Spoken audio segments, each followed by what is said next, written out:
마태복음 3장 볼게요. 마태복음 3장 1절 시작. 그때에 세례 요한이 이르러 유대 광야에서 전파하여 말하되 회개하라 천국이 가까이 왔느니라 하였으니. 그렇죠? 첫 시간에 말씀드린 것처럼 세례 요한의 그 세례를 통해서 저와 여러분이 분명히 깨달을 것은 바로 죄가 무엇인가. 동물이 죽어가는 모습을 통해서 나도 함께 이 생명이 같이 그리스도와 함께 십자가에 죽어야 된다는 것을 깨닫게 하기 위해서 이 세례 요한이 왔다는 것이죠. 그래서 이 세례 요한의 세례를 통해 가지고 우리가 그 아브라함에게 전하신 그 복음이 우리 안에 이루어져야 된다고 얘기하고 있어요. 다시 말씀드리면 이 자기의 죄를 깨닫는 자가 마음의 할례가 돼서 돌같이 굳은 마음이 어떻게 해요? 부드러운 마음으로 주님의 마음으로 변해야 된다는 것이죠. 그래서 세례 요한은 아브라함에게 약속하신 그 언약을 이루시기 전에 먼저 보내심을 받았다고 얘기하고 있어요. 자, 누가복음 볼게요. 여기 냅두시고 접어두시고 누가복음 잠깐 보고 오겠습니다. 누가복음 1장 67절부터 볼게요. 자, 세례 요한의 아버지가 사가랴이죠. 그 이제 어머니는 누구죠? 엘리사벳. 그죠? 엘리사벳과 사가랴를 통해 가지고 세례 요한이 탄생하게 됐는데, 이 세례 요한은 아브라함에게 약속까지 그 언약을 이루시기 전에 먼저 보내심을 받은 자라고 얘기합니다. 그래서 우리가 계속해서 이제 그 할례 언약, 두 번째 언약, 새 언약에 대해서 계속 듣고 있지만, 이런 부분들이 우리가 실질적으로 연결이 되고 진짜로 세례 요한을 통해서 아브라함의 약속을 하는 것을, 이 약속을 이루신 그리스도라는 것을 잘 알 수가 있죠. 자, 67절부터 볼게요. 67절 시작. 그 부친 사가랴가 성령의 충만함을 받아 예언하여 이르되 찬송하리로다 주요 이스라엘의 하나님이여 그 백성을 돌보사 성령하시며 우리를 위하여 구원의 뿔을 그 종 다윗의 집에 일으키셨으니 이것은 주께서 예로부터 거룩한 선지자의 입으로 말씀하신 바와 같이 우리 원수에게서와 우리를 미워하는 모든 자의 손에서 구원하시는 일이라. 우리 조상을 공유히 여기시며 그 거룩한 언약을 기억하셨으니 곧 우리 조상 아브라함에게 하신 맹세라. 그렇죠? 아브라함에게 무슨 약속을 하셨죠? 아브라함에게 할례 언약을 했단 말이에요. 독자 이삭을 주어서 이삭을 낳는 것처럼 우리 속사람이 거듭 태어나게 되면 어디서 살게 됩니까? 가나안 땅. 그렇죠? 저가 오래치마 약속을 받았느니라 했던 이 약속이 이 할례 언약을 통해서 이루어지게 되면 우리가 어디서 살게 되는 것입니까? 가나안 땅에 계신 그 그리스도 안에 저와 여러분이 살게 되는 것이죠. 이것을 거룩한 약속을 먼저 아브라함에게 얘기했다고 얘기하고 있어요. 약속했다고 얘기합니다. 74절 시작.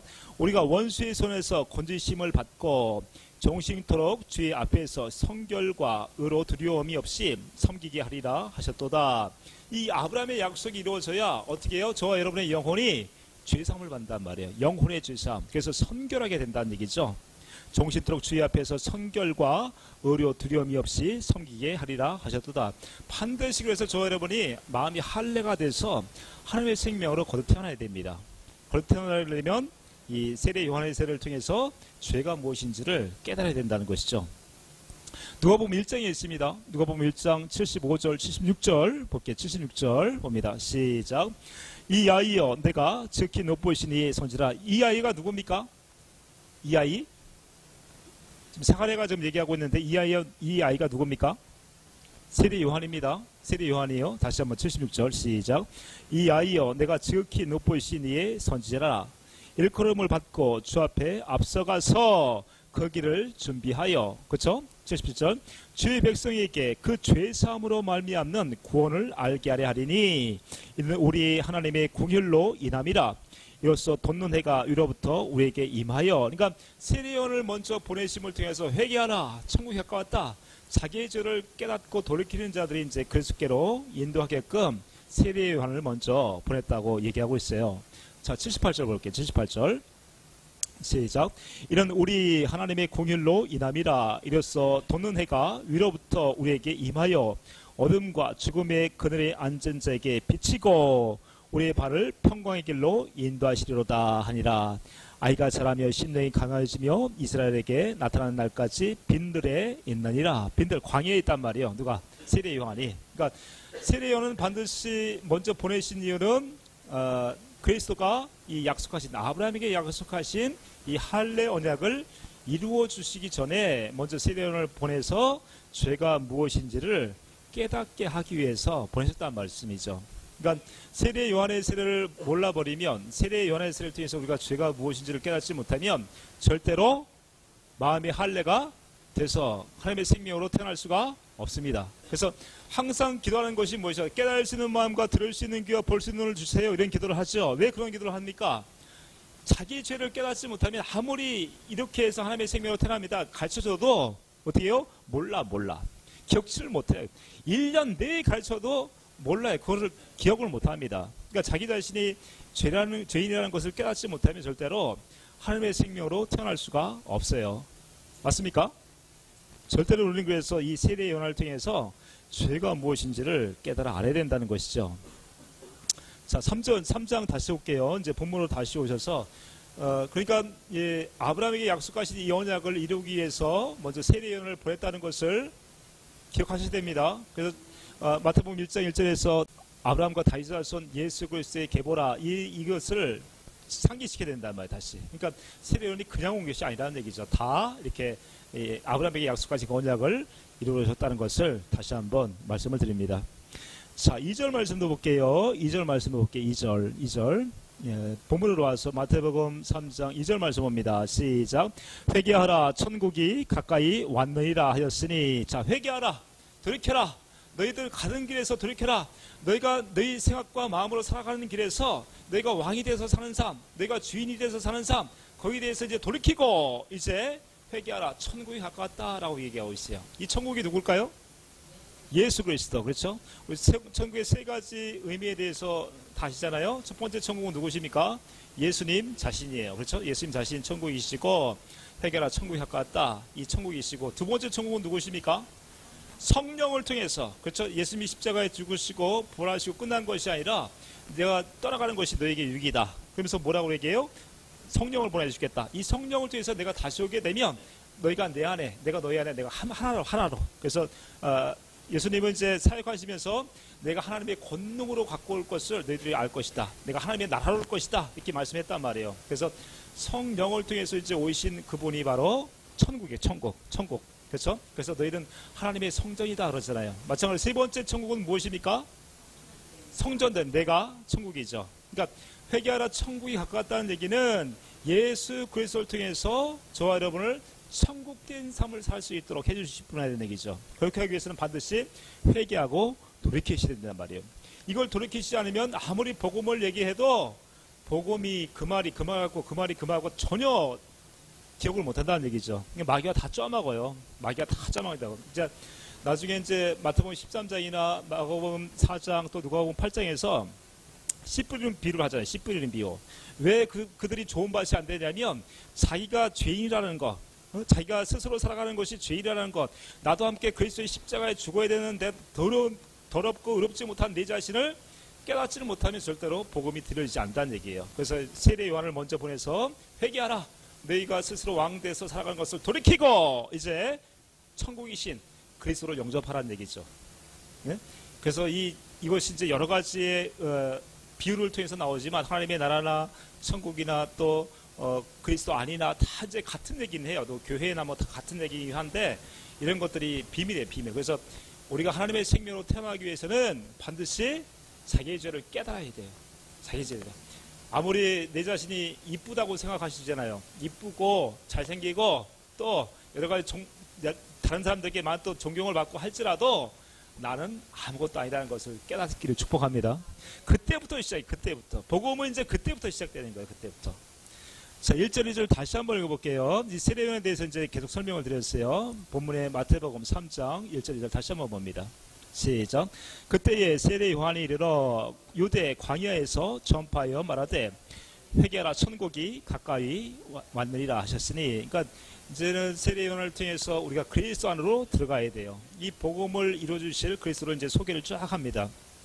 그러면서 이제 세례 요한이 어떤 사람인가에 대해서 다시 한번 또 얘기하고 있어요. 3절, 4절, 5절 말씀 볼게요. 3절, 4절 말씀 봅니다. 3절, 4절 시작. 그는 선지자 이사야를 통하여 말씀하신 자라 이렀을 때 광야에 외치는 자의 소리가 있어 이르되 너희는 주의 길을 준비하라. 그가 오실 길을 곧게 하라 하였느니라.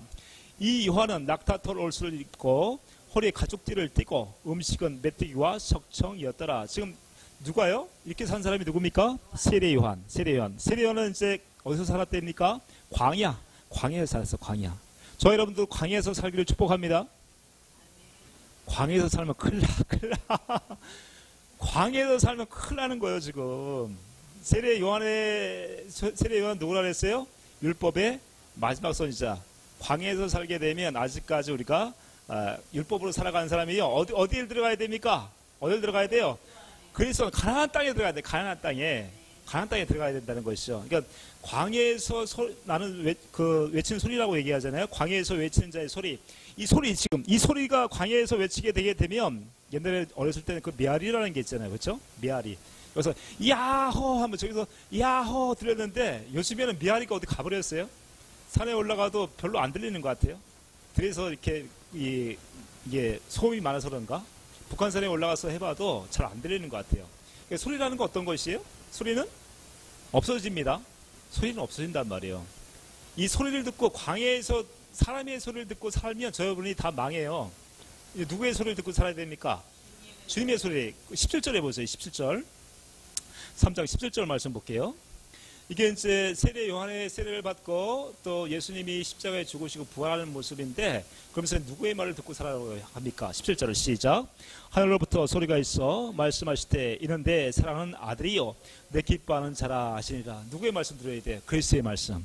성령을 통해서 그리스도의 말씀을 들어야 돼요. 그러니까 이렇게 해주실 것을 이제 4장 5장 먼저 이제 8장부터 해가지고 쭉 이제 하나님께서 이게 예수님께서 마음에 할례를 해주어서 이 약속을 이루어지는 것을 볼 수가 있죠. 그래서 세례 요한은 광야에 외치는 자의 소리예요. 이 소리는 이제 없어진단 말이에요. 누구의 말씀 듣고 살으라고 이제 그리스도의 말씀을 주의 말씀을 듣고 살으라고 얘기하죠.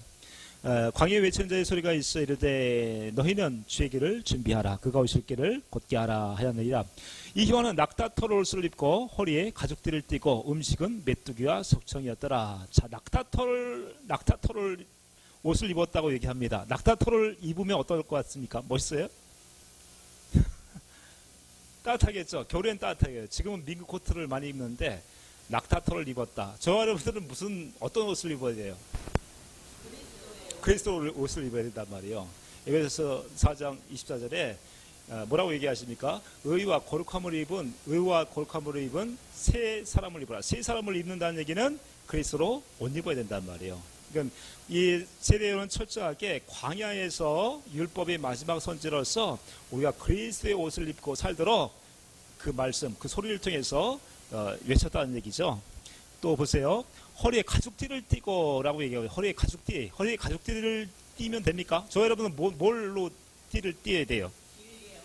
진리 허리띠를 입어야 돼요. 진리 허리띠. 새 언약이 이루어져야 된다는 얘기죠. 새 언약이. 이제 척척 좀 맞으시네. 다 볼게요 또. 진리의 허리띠를 해야 되는데 세례 요한은 또 가죽띠를 띄었다고 얘기하고 있어요.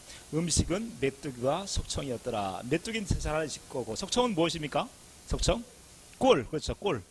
야외에서 광야에서 먹는 메뚜기, 광야에서 먹는 꿀이 맛있어요? 맛없어요?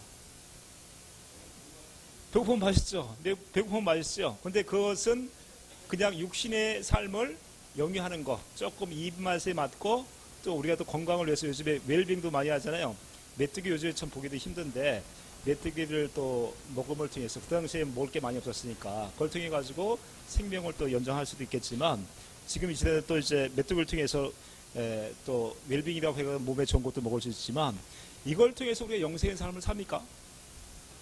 못 살죠? 석청 밖에서 나는 그 꿀을 먹었다고 해가지고 또 영생의 삶을 삽니까? 못 산단 말이에요. 그러니까 스스로 산단 말이에요. 스스로. 이게 율법의 마지막 선지자인 이 세례 요한을 통해서 알 수 있는 것은 낙타털 옷을 입고 허리에 가죽띠를 띠고 음식은 메뚜기와 석청이었다. 그러니까 광야에서 산단 말이에요. 광야. 다시 얘기하면 사람이 떡으로만 살할 것이 아니라 하나님에 의해서 나오는 말씀을 살아야 되는 거죠. 그래서 가나안 땅에 들어가게 되면 뭘 먹고 살게 됩니까? 여호수아 5장의 말씀 보게 되면 여호수아 5장부터 나오는 말씀 보게 되면 가나안 땅 딱 들어가면 이제 뭘 해? 가장 먼저 행하는 것이 무엇입니까? 할례를 행한단 말이에요. 할례. 예? 할례를 행하고 6월절 뭘 먹습니까? 무기병을 먹는데 6월절 그 땅에 소산을 먹는다. 그 땅에 소산을 먹어요. 가나안 땅에서 나오는 그 음식을 먹어야 되는 것이에요. 지금도 여러분이 몸에 좋다고 해가지고 메뚜기를 찾아다니시고 석청을 쫓아다니면 사람이 뭘만 먹고 살아가는 사람이라고 알고 있는 거예요. 지금 사람이 떡으로만 살고 있다는 것을 여러분이 알고 있는 것이죠. 뭘 먹고 살아야 되는데 그 땅의 소산이 무엇입니까? 자, 요한복음 볼게요. 요한복음 6장 볼게요. 요한복음 6장 53절부터 접어드시고 이제 복음이 이제 쫙 펼쳐지는 거죠. 53절부터 볼게요. 요한복음 6장 53절부터 시작. 예수께서 이르시되 내가 진실로 너에게 이르노니 인자의 살을 먹지 아니하고 인자의 피를 마시지 아니하면 너희 속에 생명이 없느니라. 내 살을 먹고 내 피를 마시는 자는 영생을 가졌고 마지막 날에 내가 그를 다시 살리리니 내 살은 참된 양식이요 내 피는 참된 음료로다. 자 보세요. 내 살을 먹고 내 피를 마시는 자는 영생을 가졌어요. 근데 세례요한은 메뚜기와 석청을 먹게 되면 그 당시에는 뭐 배부르고 또 여행이 많고 또 그렇게 뭐 살 수는 있지만 영생인 삶을 살 수가 없죠. 그러니까 뭘 먹어야 됩니까? 우리는 지금 주님의 살과 피, 그 말씀을 먹고 마셔야 된다는 얘기죠. 자, 56절 볼게요. 56절 시작. 내 살은 참된 양식이요 내 피는 참된 음료로다. 내 살을 먹고 내 피를 마시는 자는 내 안에 거하고 나도 그의 안에 거하나니 살아계신 아버지께서 나를 보내심에 내가 아버지로 말미암아 사는 것 같이 나를 먹는 그 사람도 나로 말미암아 살리라. 할렐루야. 온전히 주님을 통해서 살도록 첫 시간에 말씀드렸잖아요. 주님을 통해서 살아야 우리가 그리스도 안에서 에덴 동산의 아담과 하와가 모든 것을 누리고 살았듯이 주님의 모든 것을 누리고 살 줄 믿습니다. 그러니까 예수님도 철저하게 아버지로 인해서 살았단 말이에요. 마찬가지로 저와 여러분이 몸에 좋다고 메뚜기를 찾아다니고 석청이 찾아다니는 것이 아니라 주님의 말씀을 사모하시길 축복합니다. 메뚜기도 먹어야 되죠. 메뚜기가 요즘에 비싸잖아요. 뭐 밀빙으로 먹긴 하는데 여기 석청도 마찬가지고 여기에 목숨 걸면 안 된다는 것이죠. 주님의 살과 피를 먼저 드시고 그 다음에 메뚜기를 찾아다니시든지 석청을 찾아다니시든지 하시길 축복합니다. 몸에도 필요합니다. 자, 58절 말씀 볼게요. 58절 시작. 이것은 하늘에서 내려온 떡이니 조상들이 먹고도 죽은 것과 자, 58절 다시. 이것은 하늘에서 내려온 떡이니 조상들이 먹고도 죽은 그것과 같지 아니하여 이 떡을 먹는 자는 영원히 살리라. 할렐루야. 그러니까 예수 그리스도가 이 땅에 오신 이유와 목적은 저와 여러분에게 생명을 주신 거예요. 어떤 생명? 영원한 생명을 주신단 말이에요. 영원한 생명은 살과 피를 먹고 살아야 돼요. 주님의 살과 피, 그 말씀을 통해서 우리가 우리 안에 그 말씀은 다른 말로 또 뭐라고 얘기합니까? 생수. 주의 생수를 마신다 그러기도 하고 주님의 영광을 보기도 한다. 우리의 마음으로 성령을 통해서 그 영광, 그 생수, 그 말씀을 먹고 마실 때마다 우리의 속사람이 점점 튼튼하게 마귀도 이기고 어떤 세상의 권세도 이기고 모든 것을 이길 수가 있단 말이에요. 특별히 또 하나님의 그 사랑이 우리 마음에 분부화됐을 때 우리의 영혼이 날마다 할렐루야 그 은혜 가운데 평화 가운데 주님의 사랑을 누리면서 살 수가 있게 되는 것이죠. 자, 다시 한번 이제 올게요. 다시 그 본문으로 오시게 되면 요한은 낙타털 옷을 입고 허리에 가죽띠를 띠고 음식은 메뚜기와 석청이었더라. 이때 예루살렘 온 유대와 강 사방에서 다 그에게 나와. 자, 5절부터 볼게요. 5절부터 말씀 봅니다. 시작. 이때에 예루살렘과 온 유대와 요단강 사방에서 다 그에게 나와 자기들의 죄를 자복하고 요단강에서 그에게 세례를 받더니 자, 유대 사람들 모든 사람들 예루살렘 사람들 모든 사람들이 다 뭘 받았대요? 세례를 받았대. 세례. 누구의 세례? 세례 요한의 세례를 받았단 말이에요. 자기 자신이 죄인이라는 것을 깨닫고 그 세례를 다 받았다고 얘기하고 있어요. 마가복음 1장 5절에서도 예루살렘과 유대의 모든 사람들이 나와서 다 그 세례 요한의 세례를 받았다라고 얘기하고 있어요. 그러나 이 세례 요한의 세례를 받았다고 저와 여러분이 거듭났습니까? 자기의 죄를 회개했다고 육신의 죄를 회개했다고 해가지고 거듭났습니까? 아니죠. 사복음서 안에서 보게 되면 우리가 성령 세례까지 가기 전에 세례 요한의 세례를 통해서 자기 죄를 깨닫게 되면 이제 모든 것을 버리고 누굴 쫓아갑니까? 주님을 쫓아간단 말이에요. 예수님을 쫓아간다는 얘기죠. 그 세례 요한의 세례를 받는 사람이 이제 제자 삼는 세례. 내가 이제 주님의 생명으로 살겠습니다. 이 세례를 받고 3년 동안 그 속 사람이 점점 주님을 알아가는 그 마음의 할례가 이루어지는 것이죠. 그래서 이제 사도행전 2장 가야 그리스도의 형상으로 우리가 자라나서 하나님의 생명으로 태어나게 되는 것이죠. 그러나 이제 이 중에 이제 예루살렘 사람과 유대 사람들이 다 세례 요한의 세례를 받았지만 예수님을 그래서 많이 쫓아갑니다. 그러나 많은 사람들이 다 거듭납니까? 그렇지 않죠. 제자들도 떠나가고 특별히 또 많은 사람들 주님의 그 오병이의 기적을 일으키고 여러 가지 기적을 일으키니까 그때는 쫓아왔지만 결과적으로 사도행전 2장 갔을 때 몇 명만 성령 세례를 받습니까? 120명밖에 없어요. 그 수많은 사람들이 세례 요한의 세례를 받았음에도 불구하고 지금도 마찬가지죠. 지금도 자기가 죄인이라는 것을 알아요. 회개를 했단 말이에요. 그렇지만은 우리 속사람이 어떻게 해요? 그리스도의 형상으로 다시 자라나야 된단 말이에요. 이것이 할례가 되죠. 할례. 예. 물론 이제 자기의 죄를 깨닫지 못한 사람들도 많이 있죠. 거기서 그렇게 있는 사람들이 누굽니까? 바로 바리새인들, 세리인들 이런 사람이라고 얘기를 하고 있어요. 자, 6절부터 볼게요. 6절, 7절 말씀 봅니다. 6절, 7절 다시 한번 볼게요. 시작. 자기들의 죄를 자박하고 요단강에서 그에게 세례를 받더니 이렇게 세례를 다 받았습니다. 그러나 7절 말씀하세요. 7절. 시작. 요한이 많은 바리새인들과 사두개인들이 세례 베푸는 대로 오는 것을 보고 이르되 독세의 자식들아 누가 너희를 가르쳐 임박한 진노를 피하라 하더냐. 그러므로 회개에 합당한 열매를 맺고. 그렇죠. 이 바리새인과 사두개인들을 왜 독세의 자식이라고 했을까요? 왜 독세의 자식이 됩니까? 왜 이 사람들이 독세의 자식이 됩니까? 그렇죠. 네. 자기가 죄인이라는 걸 깨닫지 못하면 절대로 하나님의 생명으로 태어날 수 없습니다.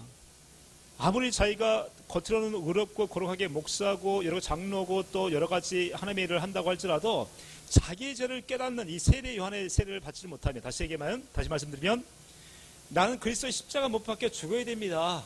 이것을 깨닫지 못하는 사람들은 절대로 속사람이 변화가 없어요. 변화가 없어요. 한 입으로 두 얘기를 합니다. 네?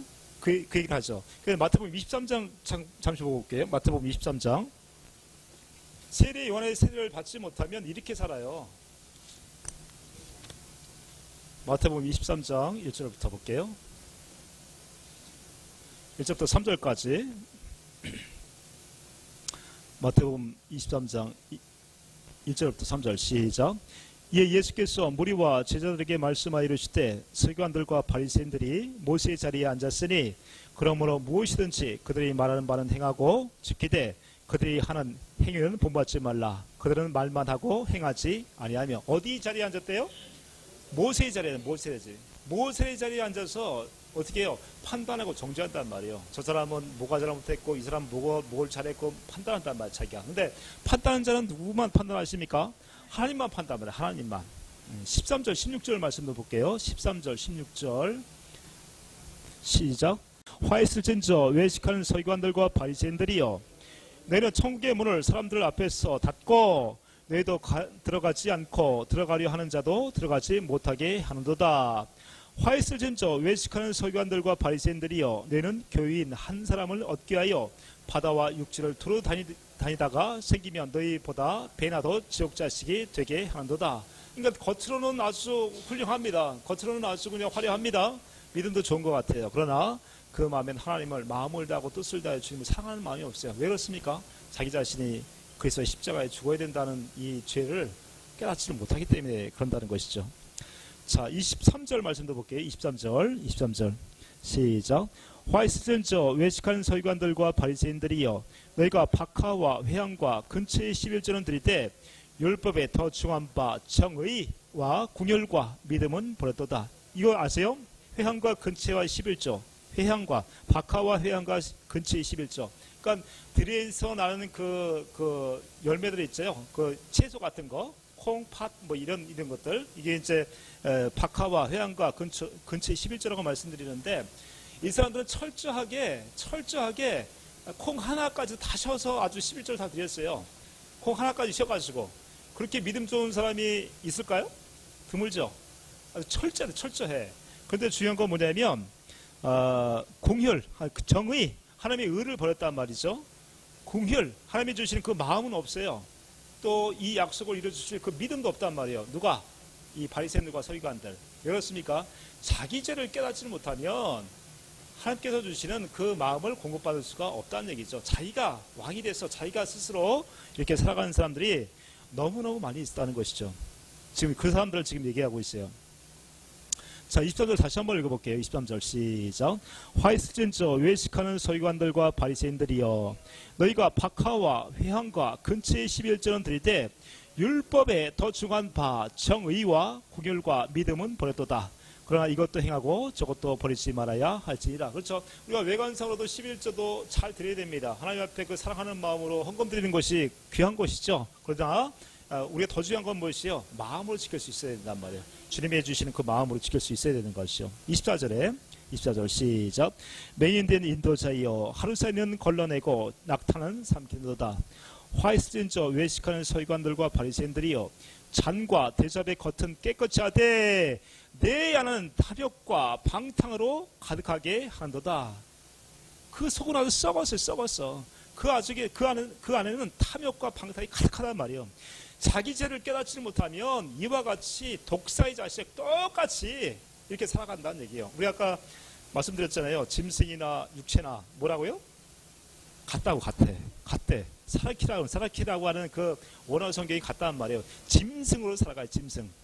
그 탐욕이 얼마나 많습니까? 사자, 호랑이, 늑대 이런 애들이 얼마나 그 탐욕이 많습니까?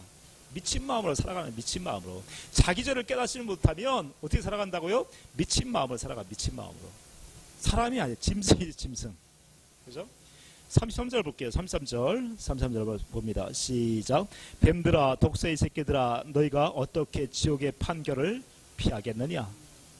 결과적으로 세례 요한의 세례를 깨닫지 못하면, 알지 못하면, 자기가 그리스도의 십자가에 죽어야 된다는 이 마음을 깨닫지 못하면 이와 같이 어떻게 돼요? 독새 새끼처럼 이렇게 살다가 결과적으로 영원한 심판을 받게 될 수밖에 없다는 것이죠. 여기서 좋은 열매가 맺을 수가 없겠죠. 자, 본문으로 다시 옵니다. 다시 올게요. 본문 3장 9절 말씀 봅니다. 8절부터 볼게요. 8절. 7절부터 볼게요. 7절부터 시작.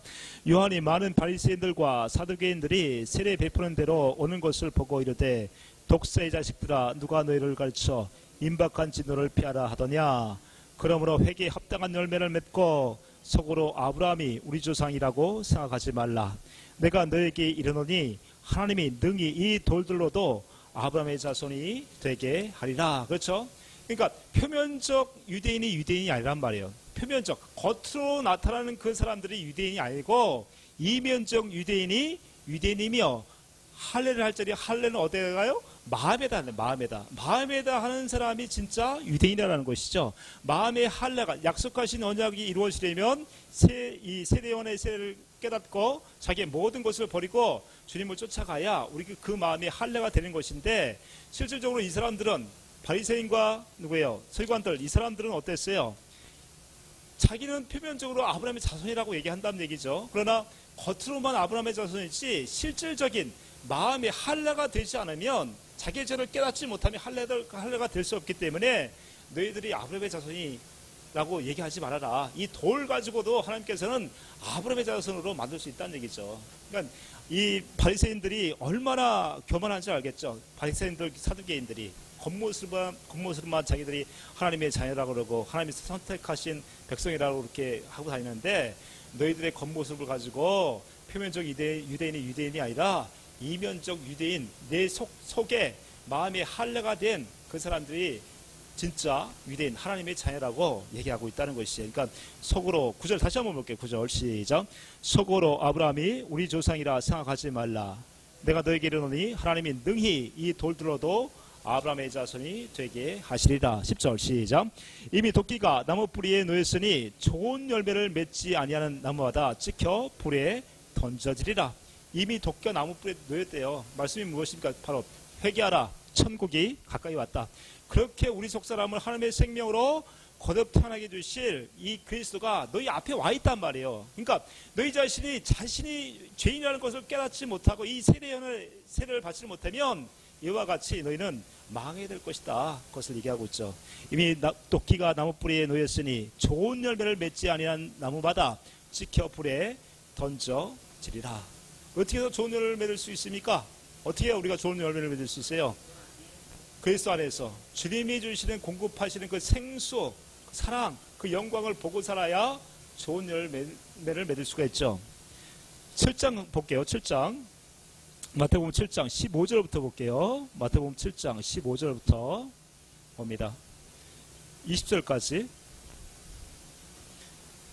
마태복음 7장 15절. 이 좋은 열매를 맺지를 못하면 겉사람이 아무리 화려해도 소용이 없어요. 15절 시작. 거짓 선지자들을 삼가라. 양의 옷을 입고 너에게 나오나니 속에는 노략질하는 일이라. 그들의 열매로 그들을 알지니 가시나무에서 포도를 또는 엉겅퀴에서 무화과를 따겠느냐. 이와 같이 좋은 나무마다 아름다운 열매를 맺고 못된 나무가 나쁜 열매를 맺나니 좋은 나무가 나쁜 열매를 맺을 수 없고 못된 나무가 아름다운 열매를 맺을 수 없느니라. 아름다운 열매를 맺지 아니하는 나무마다 찍혀 불에 던져지느니라. 이러므로 그들의 열매로 그들을 아리라. 그러니까 그들의 열매로 그들을 알아요.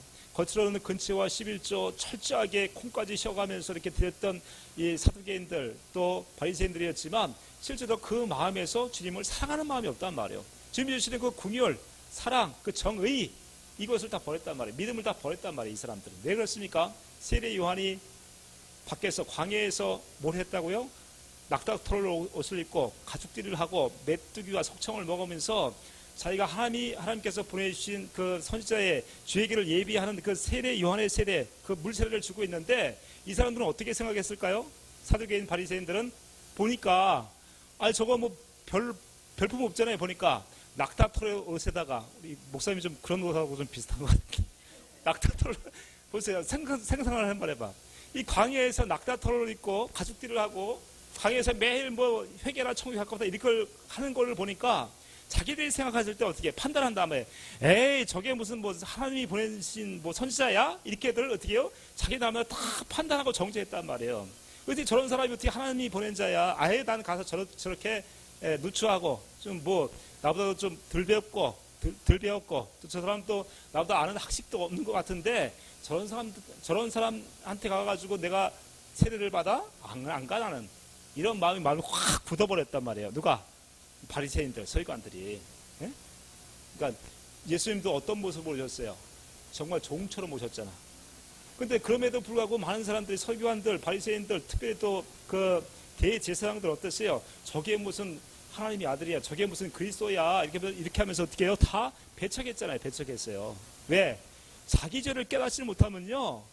자기가 왕돼서 살아갈 수밖에 없다는 얘기예요. 자기 스스로 자기가 왕돼서 살아갈 수밖에 없다 보니까 그분이 메시아임에도 불구하고 하나님의 아들임에도 불구하고 그것을 알아볼 수가 없단 말이에요. 왜? 눈이 감겨버렸어요. 눈이 잠겨버려가지고 어둠의 세력으로 꽉 잡혀가지고 감겨가지고 메시아가 와서도 마찬가지로 알아보지를 못했고 세례 요한이 광야에서 그 세례를 주고 있음에도 불구하고 그 세례를 받으러 나오질 않았단 말이에요. 이 사람들은 지금도 똑같죠.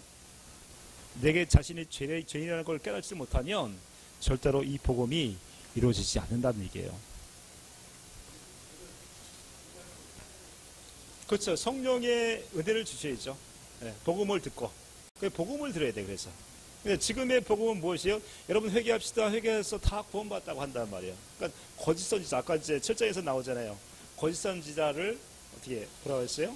7장에서 제 성경을 안 가져와가지고 15절 거짓 선지자 자 15절 시작. 거짓 선지자들을 삼가라. 양의 옷을 입고 너에게 나오나니 속으로 노략질하는 일이라. 그들의 열매로 그들을 알지니 가시나무에서 포도를 또는 엉겅퀴에서 무화과를 따겠느냐. 이와 같이 좋은 나무마다 아름다운 열매를 맺고 못된 나무가 나쁜 열매를 맺나니. 그러니까 그 열매를 보면 알 수 있는데 우리가 자기 죄만 회개한다고 해가지고 그리스도의 마음이 안 나와요. 한두 번은 내가 용서한다고는 해. 근데 그것을 내가 그리스도의 마음을 품을 수는 없어요. 힘들다는 얘기지. 그거는 될 수도 없고. 그러니까 지금의 그 지금의 그 많은 교회에서도 사역자들이 회개하라, 또 천국 가서 이걸 말씀을 한다고 할지라도 그 말씀에 내가 회개한다고 할지라도 또 주님의 마음은 없어. 한두 번은 뭐 용서한다고 하지만 그게 가장 문제죠 지금. 그 올바른 선지자가 누구냐? 우리의 속사람이 하나님의 생명으로 거듭나게 해주셔서 이제 주님이 주시는 그 마음으로 열매를 맺을 수가 있는 거죠. 그러니까 나는 참포도 나무에 너희는 가지다. 내가 내 안에 붙어 있지 않으면 어떻게 열매를 맺을 수도 없고 어떻게 불사람이 되는 것밖에 없다는 것이죠. 이 겉으로는 이 바리새인들, 서기관들이 나름대로 열심히 했지만 세례 요한의 세례를 깨닫지 못하는 결과적으로 이와 같이 되는 것입니다.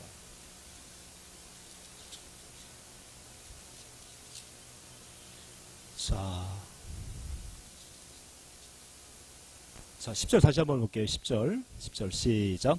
이미 도끼가 나무 뿌리에 놓였으니 좋은 열매를 맺지 아니한 나무마다 찍혀 불에 던져지리라. 이 말씀을 오해를 하게 되면 내가 회개했으니까 구원 받았어. 그냥 스킵 넘어갔단 말이에요. 그러니까 첫 시간에 또 말씀드렸듯이 세례 요한의 세례를 받아가지고는 죄만 깨닫습니다. 죄만. 이때부터 이제 하나님이 성령을 통해서 주시는 말씀을 통해서 깨닫게 하고 주님을 알게 하고 주님을 사랑하게 되어서 마음이 할례가 되는 거죠. 자, 그래서 11절에 그렇게 얘기를 하죠. 11절에 세례요한은 이렇게 얘기합니다. 11절 시작. 나는 너희로 회개하기 위하여 물로 세례를 베풀거니와 내 뒤에 오시는 이는 나보다 능력이 많으시니 나는 그의 신을 들기도 감당하지 못하겠노라. 그런 성령과 불로 너에게 세례를 베푸실 것이요. 자, 보세요. 세례 요한의 세례를 통해서 주여 내가 죄인입니다 하면서 깨닫는 것이 뭐예요? 죄인이라는 걸 깨닫는데 이 죄인이라는 걸 깨달으면서도 뭐가 있어요? 은혜가 있어요. 은혜. 그러니까 울잖아요. 울고 또 주님을 사랑하게 되고 하는데 이 세례 요한의 세례를 가지고는 우리 속사람이 완전하게 변화는 안 됩니다. 자, 요한복음 5장 볼게요. 접어두시고 다시 요한복음 5장 35절 36절 말씀 볼게요. 아까 세례 요한은 누구 앞에 어떤 언약 아브라함에게 전하신 어떤 언약을 이루시기에 먼저 보냈다고 말씀드렸어요? 할례 언약. 그렇죠? 이 할례가 거듭남의 비밀입니다. 하나님의 생명으로 태어나는 비밀이에요. 5장 35절 36절 말씀 볼게요. 요한복음 5장 35절 36절 말씀 볼게요. 시작. 요한은 켜서 비치는 등불이라. 너희가 한때 그 빛에 즐거이 있기를 원하였거니. 그러니까 율법으로 내가 죄를 진 거에 대해서 정죄함을 받습니다. 마귀한테 정죄를 받아가지고 회개를 하죠. 당연히 회개가 나오죠. 주님 잘못했습니다. 이런 회개가 나옵니다. 그러면서 눈물로 또 주 앞에 또 회개를 하면서 주의 은혜를 경험합니다. 이 표현을 지금 하고 있어요. 요한은 켜서 비치는 등불이라. 너희는 한때 그 빛에 즐거이 있기를 원하였거니와. 그렇죠. 여기에 지금 머물러 있는 사람들이 거의 다 있어. 많은 사람들이 여기에 지금 머물러 있죠. 은혜를 받았다고 생각하고. 중요한 건 뭐냐면 속사람은 주님의 마음으로 나오지 않는다는 것이에요. 자기 감정으로 은혜를 받아가지고 한 번은 용서가 돼. 근데 그것이 온전하게 주님이 주시는 마음으로 온전하게 용서가 안 됐다는 것이죠. 이걸 알 수 있는 것은 나중에 자기가 용서를 베풀고 또 은혜를 베풀었던 그 사람들이 다 생각이 난다는 얘기예요. 내가 옛날에 너 용서해줬는데, 내가 너 옛날에 이렇게 해줬는데 어떻게 해요? 그것을 다 알고 있어요, 자기는. 그래서 그 대가를 원해, 사실은 또. 그런 것들이 아직 속사람이 하나님의 생명으로 거듭 태어나지 않았다는 것을 볼 수 있어요. 36절 말씀 볼게요. 36절 시작. 내게는 요한의 증거보다 더 큰 증거가 있으니 아버지께서 내게 주사 이루게 하시는 역사 곧 내가 하는 그 역사가 아버지께서 나를 보내신 것을 나를 위하여 증언하는 것이요. 그러니까 아까 우리 그 하나님의 뜻은 뭐라고 했어요? 첫 번째 것을 피하고 두째 것, 두 번째 언약, 이 세 언약을 이루어주게 되면 어떻게 해요? 우리 속 사람이 하나님의 생명, 그리스도의 생명으로 거듭 태어나게 되어지고 우리가 의롭고 거룩한 하나님의 생명으로 거듭 태어나지면 이제 내 안에서 그리스도가 성령이 말씀해 주시고 주님의 마음을 주시고 또 그 무조건적인 사랑을 우리에게 공급해 주심을 통해서 이웃을 내 몸처럼 사랑할 수가 있게 되는 것이죠. 그랬을 때 나를 통해서 온전한 그 열매가 맺고 살아가는 것이지 내 스스로 자기 죄를 회개함을 통해서 내 스스로 그들을 용서하고 또 사랑해주고 이렇게 내 스스로 맺는 것이 아니라 주님이 주시는 마음으로만 열매를 맺을 수가 있다는 얘기죠. 저 여러분 열매를 맺을 수가 있습니까? 없습니까? 내 스스로는 절대로 열매를 맺을 수가 없어요. 그래서 약속하신 언약이 그렇게 중요하단 말이에요. 아브라함에게 약속하신 그 언약을 이루기 전에 세례 요한의 세례를 통해 가지고 자기는 스스로 거룩하게 의롭게 살아갈 수 없다는 걸 깨달아져야 그때부터 주님께서 성경을 통해서 기도를 통해서 말씀을 통해서 그때 깨닫게 하시고 알게 하심을 통해서 하나님의 생명으로 그리스도의 생명으로 거듭나게 해주셔야 내 안에서 주님이 주신 참포도 나부신 그리스도가 내 안에서 주님의 마음을 주셔야 좋은 열매를 맺고 살아갈 수 있다는 얘기죠. 내 스스로는 절대로 열매를 맺을 수가 없어요. 그래서 세례 요한의 세례를 통해서 자기 죄를 회개하면서도 은혜를 경험하지만 날마다 뭐합니까? 오호라 공허한 사람이도다. 이 사망의 몸에서 누가 나를 건져내랴. 매일매일 회개를 하는데도 속 사람은 안 변해. 응? 안 변하단 말이에요. 그러면서 뭐라고 얘기했습니까? 오호라 공허한 사람이도다. 이 사망의 몸에서 누가 나를 건져내랴. 우리 주 예수 그리스도로 인해서 감사리로다 하면서 8장으로 넘어가는 거죠. 그러므로 그리스도 예수 안에 있는 자에게는 다시 정죄함이 없는. 왜 정죄함이 없습니까? 약속하신 아브라함에게 약속하신 그 언약을 이루어주심을 통해서 우리를 하나님의 생명으로 그 마음의 할례를 해주어서 두 번째 것, 이 새 언약을 이루어 주셔야 주님의 말씀을 마음으로 듣고 그 마음으로 통해서 열매를 맺을 수 있지 절대로 열매를 맺을 수가 없다는 얘기죠. 이 마음에 하나님께서 성령을 부으셔서 성령세를 통해서 우리가 거듭 태어나게 되는 것입니다. 자, 다시 올게요. 자, 마태복음 3장 다시 옵니다. 자, 10절부터 다시 한번 볼게요. 10절부터 시작. 이미 도끼가 나무 뿌리에 놓였으니 좋은 열매를 맺지 아니한 나무마다 찍혀 불에 던져지리라. 그러니까 주님이 주시는 마음으로 행한 것만 주님이 기억하시고 주님이 주시는 그 마음으로만 행한 것이 열매를 맺습니다. 그래서 성령의 9가지 열매는 다 누가 주시는 것이에요? 주님이 주신 거예요. 주님. 사랑과 희락과 화평과 오해청음과 자비와 충성과 양성과 온유와 절제, 이 모든 것을 누가 주시는 거예요? 이제 그리스도가 내 안에서 주시는 것이죠. 이렇게 살아갔을 때 우리가 온전하게 삶을 살아가게 되는 것입니다. 자, 세례요한이 그래서 이렇게 얘기하잖아요. 11절에 시작. 나는 너희로 회개하게 하기 위하여 물로 세례를 베풀거니와. 이 물 세례 가지고는 절대로 하나님의 생명으로 태어날 수가 없죠. 사람에게 받는 세례를 가지고는 절대로 태어날 수가 없습니다. 그래서 이렇게 얘기하는 거예요. 11절에 다시 한번 읽어봅니다. 시작. 나는 너희로 회개하기 위하여 물로 세례를 베풀거니와 내 뒤에 오시는 이는 나보다 능력이 많으시니 나는 그의 신을 들기도 감당하지 못하겠노라. 그런 성령과 불로 내게 세례를 베풀 것이요. 이렇게 해서 마음의 할례가 된 사람들 계속해서 이제 마태복음에서 28장까지는 사복음서에서는 예수님이 그리스도시고 하나님의 아들이라는 것을 제자들에게 가르치는 것이에요. 그러면서 어떻게 하는 거예요? 영생, 그러니까 하나님의 생명으로 낳는 이 할례를 해주는 것을 볼 수 있잖아요. 그러니까 주님이 주신 세례가 이 성령 세례를 통해서만이 저 여러분이 하나님의 생명으로 태어나는 것이지 세례 요한의 세례를 통해서 자기 죄를 회개했다고 해가지고 하나님의 생명은 아직 아니다. 그 증거는 무엇입니까? 날마다 공허하다는 것이죠. 은혜를 받아도 공허하고 또 무엇을 먹을까 마실까 여기에 또 쌓여가 그 삶을 보는 걸 볼 수 있죠.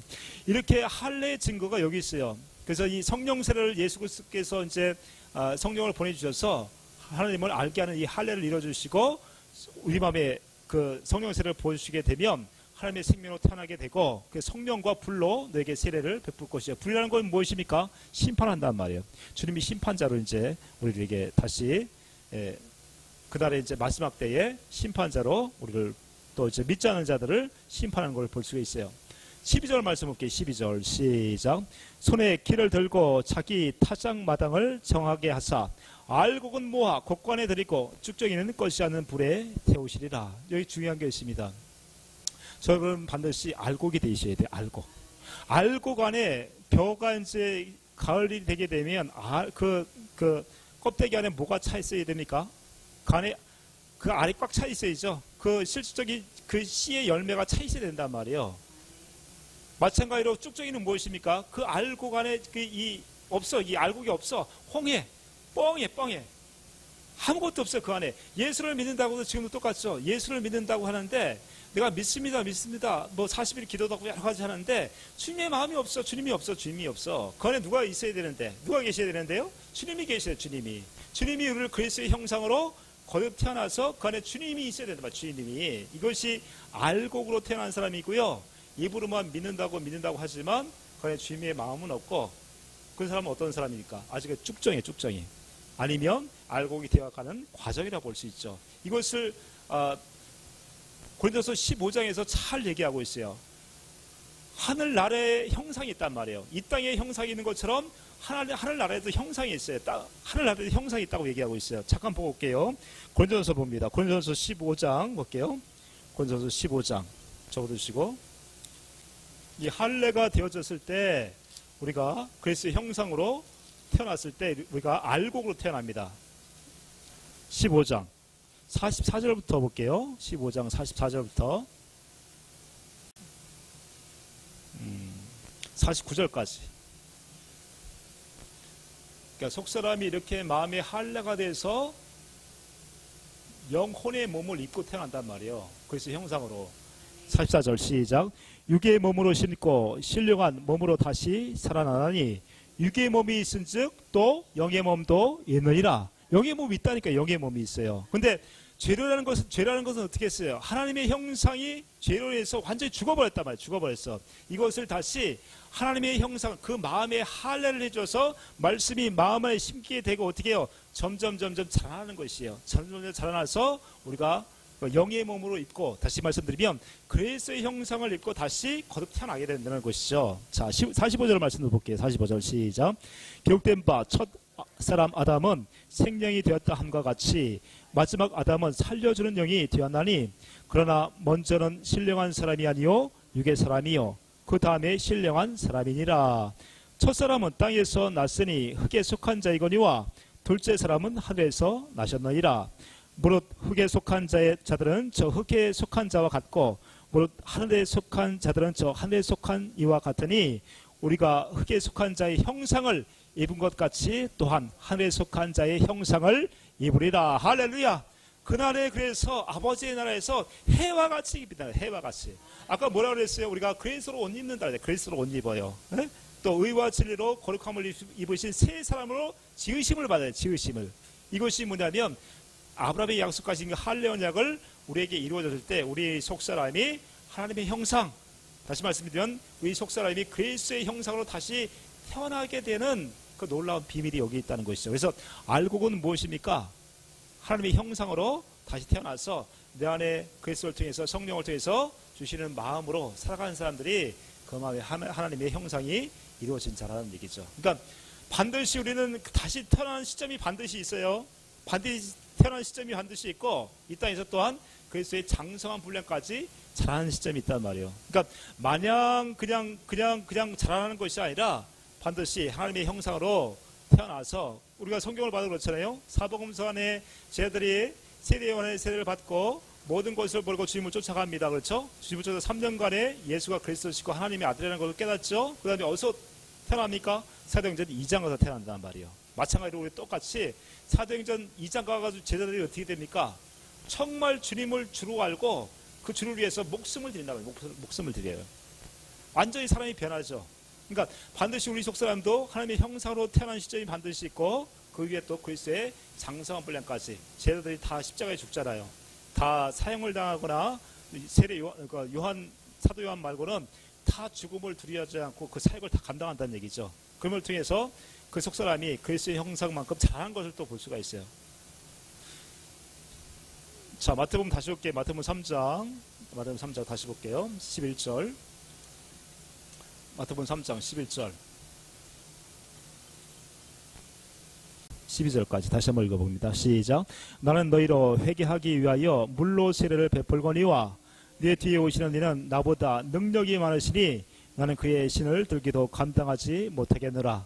그런 성령과 불로 너희에게 세례를 베풀 것이요 손에 키를 들고 자기의 타작마당을 정하게 하사 알곡은 모아 곳간에 들이고 죽정이는 꺼지지 않는 불에 태우시리라. 그러니까 우리 속사람이 그렇게 그리스도의 형상으로 자라나는 것을 저 여러분 알 수가 있습니까? 없습니까? 저 여러분은 몰라요.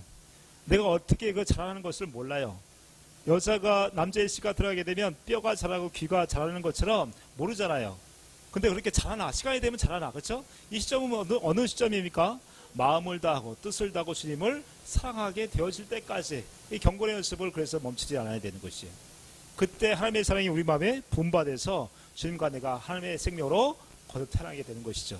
그 시점은 나는 마음을 다하고 뜻을 다하고 사랑할 수 있어요, 없어요? 나는 그렇게 못합니다. 그래서 오직 의인은 믿음으로 살아요. 믿음. 그 약속을 이루어질 믿음으로 산다는 얘기예요. 이걸 깨닫고 제가 산에 올라가서 매일 주님 사랑합니다 고백하고 이 약속을 내게 이루어주시고 했을 때 어느 순간에 하나님의 사랑이 내 마음에 부음받으니까 어떻게 돼요? 입을 뗄 수가 없어요. 뗄 수가 없어요. 그 사랑이 얼마나 큰가? 입이 안 닫혀지는 거예요. 그것이 이제 그런 그 할례를 경험하게 되는 것이죠. 그때부터 이제 말씀이 다 꿰어 맞춰지게 되고 알게 되고 주님도 사랑하게 되고 주님의 마음이 나오고 다 이제 이렇게 되는 것이죠. 그래서 반드시 하나님의 생명으로 태어난 시점이 반드시 있습니다. 그리고 그리스도의 장성한 분량까지 자라는 시점이 있다는 얘기예요. 반드시 이렇게 알곡으로 태어나야 된다는 것이죠. 그렇게 하기 위해서는 먼저 세례 요한의 세례를 통해서 자기의 죄를 깨달아 알아야 된다는 것이죠. 나는 그리스도의 십자가에 죽어야 된다는 것을 알아야 된다는 말이에요.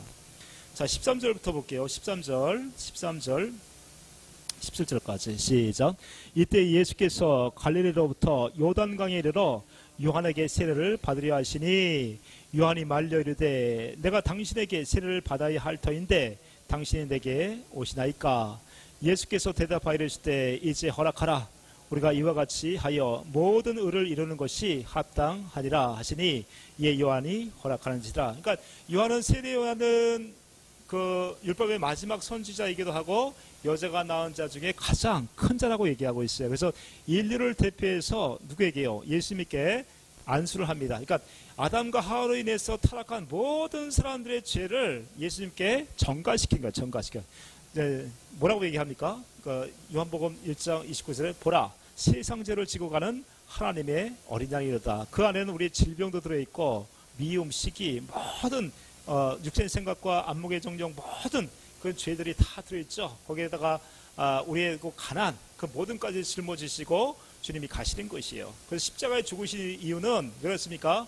이제 다시 그분이 십자가에 죽으셔서 죽으시고 끝난 것이 아니라 부활하시고 끝난 것이 아니라 누굴 보내주십니까? 성령을 보내주다. 성령을 보내주셔서 예수님이 그리스도시고 하나님의 아들이라는 것을 저와 여러분에게 오늘 말씀을 통해서 깨닫게 하시고 알게 하심을 통해서 우리 속사람을 하나님의 생명, 그리스도의 생명으로 자라나게 해줘서 그 약속을 이루어주시면 어떻게 해요? 우리 안에 성령세를 베풀어주시면 아담과 하와로 타락한 저희 여러분들을 다시금 에덴 동산 안에 살 수 있도록 내 안에 그리스도를 모시고 주님의 생명으로 살 수 있도록 이렇게 해주시는 것이죠. 그래서 이 세례 요한의 세례를 통해서 알 수 있는 것은 무엇이에요? 죄가 무엇인가 깨닫게 해주시고 그 죄를 예수님께 안수함을 통해서 다 예수님께서 지고 우리의 죄를 모든 죄를 지시고 십자가에 죽으셨다는 것을 믿으시는 저와 여러분에게 약속하신 그 새 언약을 이루어져서 하나님의 생명으로 태어나게 해줄 줄 믿습니다. 그래서 구약의 마지막 말라기에서 다시 한번 찾아볼게요. 가까우니까 말라기 4장 볼게요. 말라기 4장 보시게 되면 분명하게 얘기하고 있어요. 말라기 4장 5절 6절 말씀 봅니다. 말라기 4장 5절 6절 말씀 볼게요. 시작. 보라 여호와의 크고 두려운 날이 이르기 전에 내가 선지자 엘리야를 너에게 보내리니. 이 엘리야가 누구라고 얘기하고 있어요? 세례 요한이라고 얘기하고 있단 말이에요. 6절에 시작. 그가 아버지의 마음을 자녀에게 돌이키게 하고 자녀들의 마음을 그들의 아버지에게로 돌이키게 하리라. 돌이키지 아니하면 두렵건대 내가 와서 저주로 그 땅을 칠까 하노라 하시니라. 그래서 아버지의 마음을 같은 마음으로 살 수 있게끔 세례 요한은 예수님께 안수를 통해서 모든 자기 스스로 살고 자기가 왕으로 살고자 하고 마귀의 종로로 살고자 하는 그 모든 생각과 마음을 예수님께 전가시킴을 통해서 예수님이 그 죄를 끌어안고 어떻게 해요? 골고다 십자가에 죽으시는 것이에요. 그때 저와 여러분의 죄가 함께 예수님과 함께 죽으신 줄 믿습니다. 그분이 다시 부활하심을 통해서 다시 우리에게 새 생명을 주시는 것이죠. 자, 3장 다시 한번 볼게요. 마태복음 3장 본문으로 오셔서 자 15절 말씀 다시 한번 볼게요. 15절, 16절, 17절 시작. 예수께서 대답하여 이르시되 이제 허락하라. 우리가 이와 같이 하여 모든 의를 이루는 것이 합당하니라 하시니 이에 요한이 허락하는지라. 이렇게 모든 의를 이루었단 말이에요. 우리의 모든 가난과 죄와 또 모든 질병과 모든 것을 끌어안고 예수님이 십자가 어린 양 예수 그리스도가 십자가에 죽으시는 것을 볼 수 있어요. 자, 16절 말씀 볼게요. 16절 시작.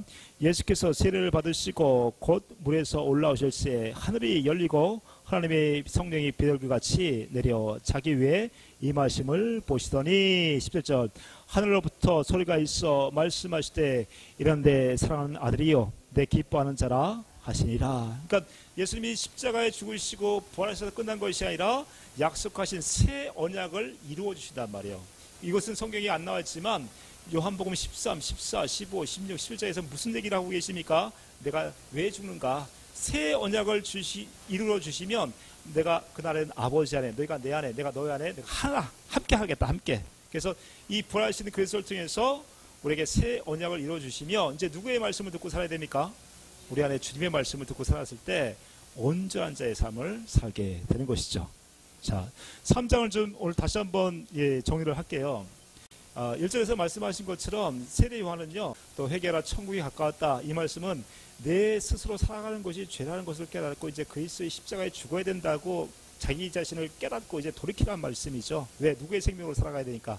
천국이신 그리스도의 생명으로 살아가야 되니까. 그래서 회개하라 천국이 가까웠다 하면서 광야에서 이런 외치는 자의 소리를 잘 감당했습니다. 누가? 세례 요한이요. 근데 저와 여러분이 지금 이 시대도 똑같이 광야에서 살면 되겠습니까? 안 되겠습니까? 광야에서 살면 안 돼요.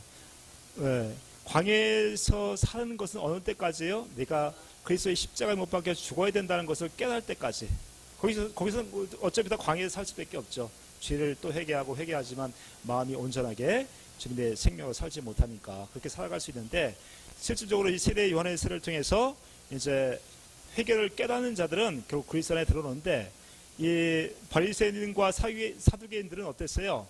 자기가 죄인이라는 것을 깨닫지를 못했단 말이에요.